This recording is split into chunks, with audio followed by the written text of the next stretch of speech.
अब यहाँ पर अभ्यास देखिए, पढ़िए और समझिए दिया हुआ है।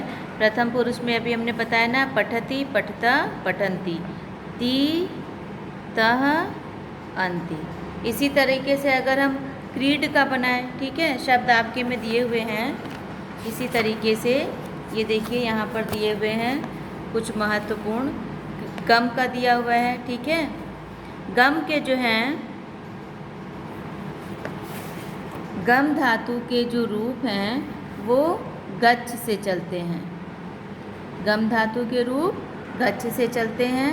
तो अगर आप ये फिर से देखिए, आप लिख दीजिए लट लकार में ती, तह और अन्ति, ठीक है। तो यहाँ पर आप गच्छ लिखेंगे, गच्छति हो गया, गच्छता बन गया, गच्छन्ति बन गया। इसी तरह के से भू धातु दिया हुआ है। इसी तरीके से भू धातु का भव से चलता है। भू धातु का रूप भव से चलता है। फिर आप लिखिए ती, तह, अन्ति, ठीक है।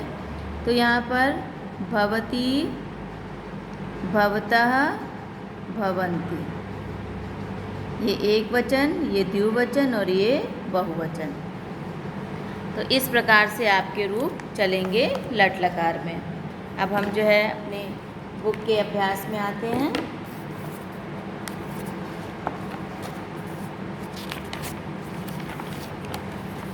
यहाँ पर देखिए, पढ़िए और समझिए। सह लिखति, वह लिखता है। तो लिखता, वे दोनों लिखते हैं। ते लिखन्ति, वे सब लिखते हैं। ये देखिए यहाँ पर पुल्लिंग शब्द है, यहाँ पर पुल्लिंग में दिया हुआ है, ठीक है। सह ये पुल्लिंग शब्द है, वह लिखता है। सह वह लिखता है। तो वे दोनों लिखते हैं। वे दोनों लिखते हैं। ते लिखन्ति, वे सब लिखते हैं। वे सब लिखते हैं। अब ऐसे ही जो है आगे ये अभ्यास देखिए। अब यहाँ पर क्या है, ये स्त्रीलिंग स है, स, ते, ता, ये स्त्रीलिंग प्रथम पुरुष है।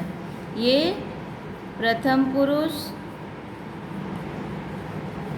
स्त्रीलिंग है और ये एक वचन है, ये द्विवचन है और ये बहुवचन है, ठीक। ये एक वचन है, ये द्विवचन है और ये बहुवचन है। सा क्रीडति, वह खेलती है। वह खेलती है। ते क्रीडतः, वे दोनों खेलती हैं। वे दोनों खेलती हैं। और ताः क्रीडन्ति, वे सब खेलती हैं। वे सब खेलती हैं, ठीक है। अब आगे है नपुंसक लिंग। ये क्या है, नपुंसक लिंग में है, ठीक है।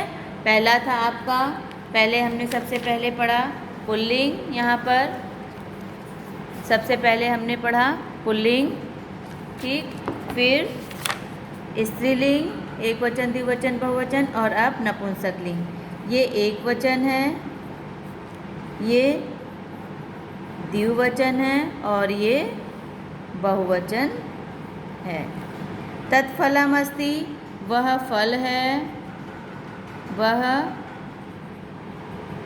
फल है। ते फलमस्ति, वे दो फल हैं। वे दो फल हैं। तानि फलानि सन्ति, वे बहुत फल हैं। बहुत फल हैं, जिस पुरुष वचन और काल का कर्ता होता है उसी पुरुष वचन और काल की क्रिया भी होती है।